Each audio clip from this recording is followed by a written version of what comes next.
kembali lagi di channel gue, Firman Mahmudi. Oke, kali ini gue bakal sendirian karena dikarenakan COVID-19 ini yang ngebuat satu temen gue yang gue undang dia belum bisa datang. Jadi untuk konten kali ini gue bakal sendiri.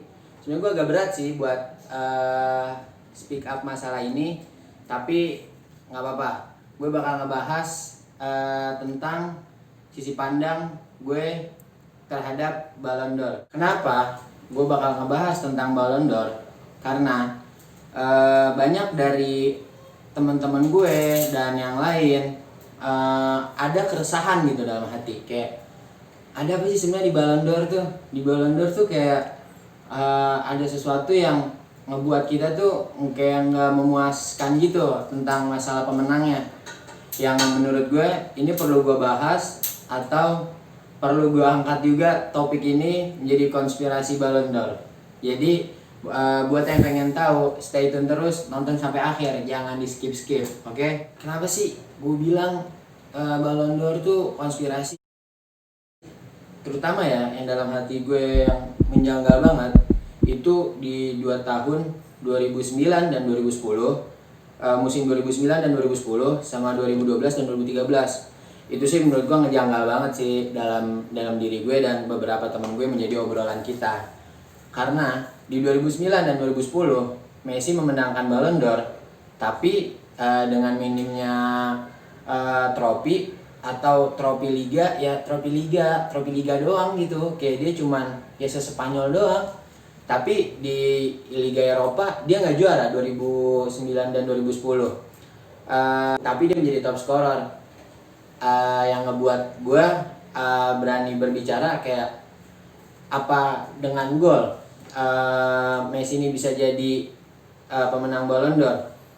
Padahal di sisi lain, di kandidat lain itu ada Sneijder yang dia udah memiliki 3 trofi dan dia ngangkat negaranya di 2010 di Piala Dunia sampai ke semifinal.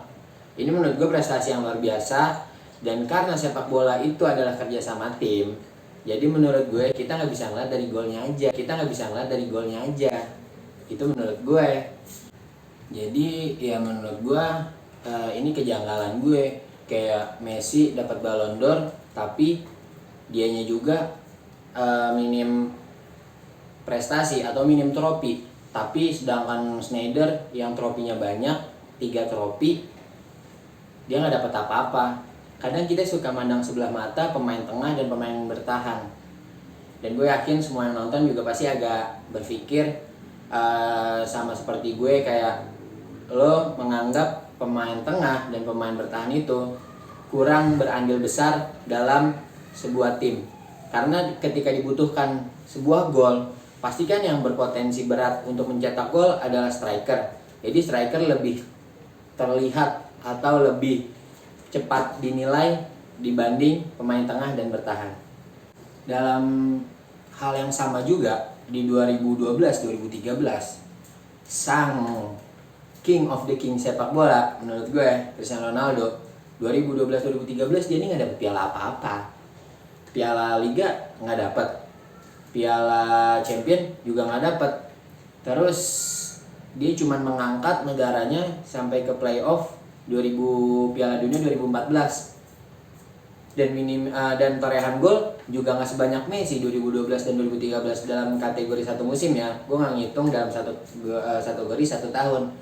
Karena ketika kita ngitung dalam 1 tahun itu dari Januari sampai Desember. Tapi ketika satu musim, dari musim dimulai sampai musim selesai, ya golnya jauh lebih banyak Messi. Dan torehan trofi juga lebih banyak Ribery dibanding Cristiano Ronaldo. Tapi konspirasi lagi menurut gue, kenapa Cristiano Ronaldo yang dimenangin? Padahal dia nggak dapet piala, gol juga nggak terlalu banyak. Udah lagi dengan 2 tahun ini, 2 tahun yang barusan gue sebutin di 2009 dan 2010 dan 2012 dan 2013, yang ngebuat gue kayak ada kejanggalan gitu, kayak FIFA nih punya tolak ukur yang kuat nggak sih buat menilai pemain tuh cocok disebut Ballon d'Or? Karena gue lupa nih ya, biar gue takut salah. Jadi antara Messi atau Ronaldo, dia tuh pernah bilang kayak, gue tuh nggak terlalu mengharapkan Ballon d'Or karena Ballon d'Or ini di voting, nggak seperti sepatu emas. Jadi mereka juga berpikir kayak cocok nggak cocok Ballon d'Or itu ada dalam hati dia juga, kayak dia nggak terlalu berharapkan, aduh masa gue dapat Ballon d'Or sih. Tapi ini juga yang menurut gue kayak FIFA nih ada ketidakberesan gitu.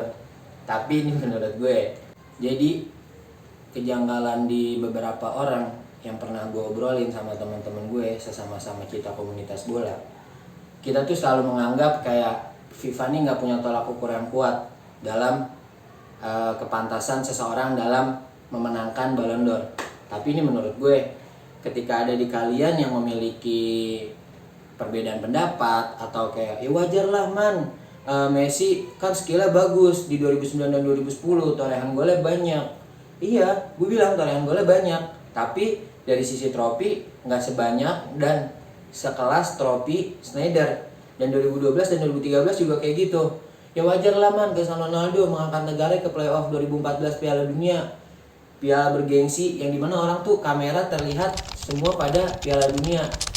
Tapi lagi-lagi gue bilang, di sini gue nggak ngebahas individualisme Messi dan Ronaldo, tapi ketidakakuratan FIFA dalam memilih pemain yang pantas untuk menangkan Ballon d'Or. Tapi kalau ada kejanggalan di dalam hati-hati kalian semua, silahkan ngomong di kolom komentar atau DM di IG gue nih di sini. Nanti biar kalau misalnya ada yang bisa membuka pikiran gue atau ngebuka atau ngebantah pendapat gue kali ini, ya bisa diomongin aja di situ. Nah, lagi-lagi gue mau ngasih tahu sedikit yang bagi yang kalian belum tahu.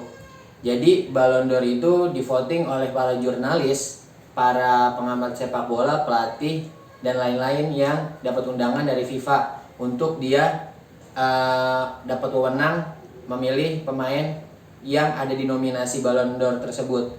Jadi menurut gue, kembali lagi kepada para yang voting, ya ketika kayak gue nih dapat hak voting, ya mungkin gue bakal ngelihat yang pada saat itu trofinya banyak, atau ada yang lain ketika dia bermain bagus, atau yang lain lagi melihat dari sisi jumlah gol. Jadi untuk menutup kesalahpahaman yang tadi gue omongin di awal, menurut gue FIFA yang memiliki wewenang di FIFA untuk mendapatkan voting, ya hak mereka buat memenangkan siapa kek, dia mau voting siapa ya. Tapi kembali lagi hasilnya 2009 dan 2010 dimenangkan oleh Messi, dan 2012 2013 dimenangkan oleh Ronaldo. Ya meskipun gue sekarang mulai terbuka sih, karena emang skill kedua mereka, ya gue bilang dia bisa menjaga konsistensinya di dunia persepak bolaan Eropa. Jadi gitu guys, buat kalian yang satu opini sama gue, silahkan komen di komen, gue setuju man sama lo. Sama satu lagi, ketika ada perdebatan, naikin hashtag ini nih. Gue selalu mengangkat hashtag ini, hashtag debat no baper. Di Instagram gue silahkan cek. Jadi gue ketika gue debat sama teman-teman gue selalu mengutamakan hashtag debat no baper. Jadi ketika kita debat perbedaan pendapat tanpa baper dalam persepak bola, dalam dunia persepak bolaan, berbeda pendapat, berbeda sudut pandang, ketika dia menganggap satu pemain jago dari sisi mana, yaitu hak kalian masing-masing. Kembali lagi, kalian punya idola dan gue juga punya idola. Jadi jangan pernah mengklaim bahwa dia lebih baik dan tidak ada yang lebih baik dari dia, atau tidak ada yang bisa baiknya sama kayak dia. Mungkin sekian video dari gue, video kali ini tentang konspirasi sepak bola Eropa, atau yang lebih disebut dengan konspirasi Ballon d'Or. Jadi buat kalian yang ngerasa resah, sekali lagi gue ingetin nih, buat kalian yang merasa resah, follow dulu IG gue, abis itu DM gue kayak, man ini sebenarnya menurut gue nggak begini, kan bisa diomongin baik-baik biar nanti kita bisa debat gak baper. Oke, sekian konten gue kali ini. Mungkin ketika ada kejanggalan silahkan komen. Bagi kalian yang pengen stay tune terus di channel gue dengan beberapa info sepak bola ke depannya, tinggal klik tombol subscribe, nyalain loncengnya biar kalian kalau ada video terus kalian dapat notifikasinya. Dan jangan lupa share sama like juga, karena perbedaan pendapat dalam persepak bola itu ada hal yang biasa. Jadi terus angkat hashtag Bahas No Baper. Sekian dari gua. Assalamualaikum warahmatullahi wabarakatuh.